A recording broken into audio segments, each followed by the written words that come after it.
But even last year, we had design headquarters. That's the only organization in the world. Only for any city. Any city. The only city that has design headquarters. And we call Chief Design Officer. The Chief Design Officer is a title only existed in a company environment. But Seoul City is the only and first organization that has a concept of Chief Design Officer in the city. To this day? To this day, yes. To this day, there is no other city that has a chief design officer. And also, as you know, Seoul has a lot of design schools and a lot of designers, a lot of design firms. Yeah. And they consider all those factors. Yeah. And then, so it's the city that can actually optimally utilize design to upgrade the city in the next level. Yeah. So, and you were the Director General? Yes. Was your role? Yes. What do you do as Director General of the World Design City? Actually, I was appointed as Director General as of 2009, July 1st. Okay. So actually, I had been a Director General for a year and a half. Oh, you're still the Director General? No.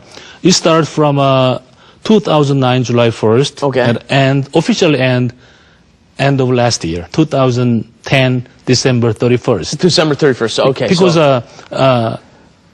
for 1 year of 2010, Seoul was the World Design Capital. Okay. So my Director Generalship goes with our title. Right. And in 1 year as a World Design Capital, we have a lot of things to do. The opening ceremony and a lot of international conference and summit meetings and competitions and exhibitions and too many things. Yeah. So the city of Seoul thought about we need somebody who actually can direct all the projects that's happening in 1 year, so they make it consistent. That was you. Luckily, it was me. That was you. Yeah. Very cool. So it must have really spurred on to be chosen the World Design Capital. Mm-hmm. Must have really spurred on. I mean, Seoul has done a lot for design, and of course, the first thing that comes to mind is Cheonggyecheon. But Seoul has done a lot for design in the last 10 years. Really amazing things. But this must have spurred them on to do even more in the future. Huh? What were the benefits of becoming the World Design Capital? I'm not sure the people in other the sectors of industry appreciate how important it was to Seoul. Yeah. But the people in design field is really appreciate the value and the meaning of Seoul as a World Design Capital. Since we designated as the World Design Capital, the center of gravity of design, international design, was Seoul. Yeah. So everything was happening in Seoul, and everybody actually looking into all the developments happening in Seoul.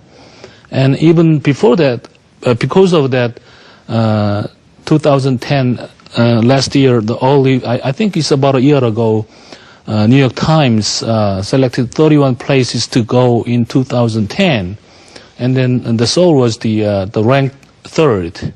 Wow! And then the headline was, "Now forget Tokyo and go to Seoul." Yeah.